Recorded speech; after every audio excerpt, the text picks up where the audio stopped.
শারদীয় দুর্গা পূজা শুভ কামনা করছি এবং আপনাদেরকে সবাইকে শারদীয় দুর্গা পূজার শুভেচ্ছা জানাচ্ছি।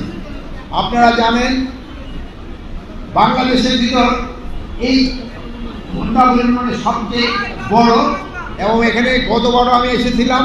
এখানে সব সময় শান্তি শৃঙ্খলাভাবে এই পূজা অনুষ্ঠিত হয়। আপনারা আরও জানেন এটা কিন্তু একটা ধর্মীয় অনুষ্ঠান, এটার কিন্তু পবিত্রতা রক্ষা করা আমাদের সবার দায়িত্ব। আপনারা সবাই এটার পবিত্রতা রক্ষা করবেন এবং এই ধর্মীয় ভাব গাম্ভীর্যভাবে যেন এটা সম্পাদন করা যায়, এটা আপনারা সবাই চেষ্টা করবেন। আরেকটা হলো এখানে পর্যাপ্ত সংখ্যক আইন শৃঙ্খলা বাহিনী নিয়োগ করা হয়েছে।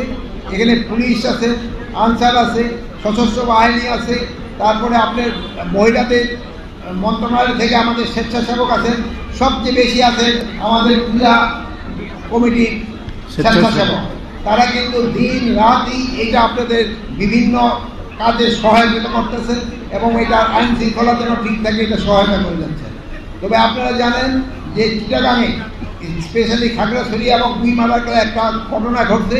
এই ঘটনাটা ঘটার উদ্দেশ্য ছিল যেন এই পূজাটা শান্তিপূর্ণভাবে যেন না হতে পারে। কিছু সংখ্যক সন্ত্রাসী চেষ্টা করছিল যেন এই পূজাটা ভালোভাবে না হয়, কিন্তু সেই সন্ত্রাসীদের যে কর্মকাণ্ড এটা কিন্তু প্রতিহত করে দেওয়া হয়েছে এবং পাহাড়েও পূজা ভালোভাবে হচ্ছে। এই সন্ত্রাসীদের থেকে আপনারা সবাই চেষ্টা করবেন আমাদের এই পূজাটা যেন ভালোভাবে হতে পারে। সন্ত্রাসীরা কিন্তু সব জায়গায় চেষ্টা করবে এবং সন্ত্রাসীদের কিছু মদতদাতা রয়ে গেছে, এরা দেশে বাহিরের থেকেও মদতদাতা রয়ে গেছেন।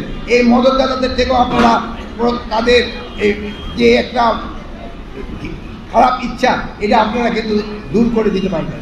আর আপনারা সাংবাদিক ভাইয়েরা আপনারা সব সময় সত্যি সংবাদ প্রচার করেন, সত্যি সংবাদ প্রচার করবেন, যেন কেউ যদি কোনো অসত্য সংবাদ দেয় ওটা যেন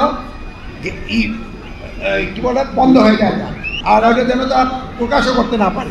আর কোনো কিছু সংবাদ ভাইরা বলতে যাচাই না করে আপনারা দিলেন না। একটা কিন্তু নতুন অ্যাপও করা হয়েছে, আপনাকে যদি কোনো কিছু থাকে ভাইদের সাথে আছে, ভাইরাও কিন্তু অ্যাপের সাথে সম্পৃক্ত, তারা আপনাদেরকে সঠিক সংবাদটা দিতে পারবে।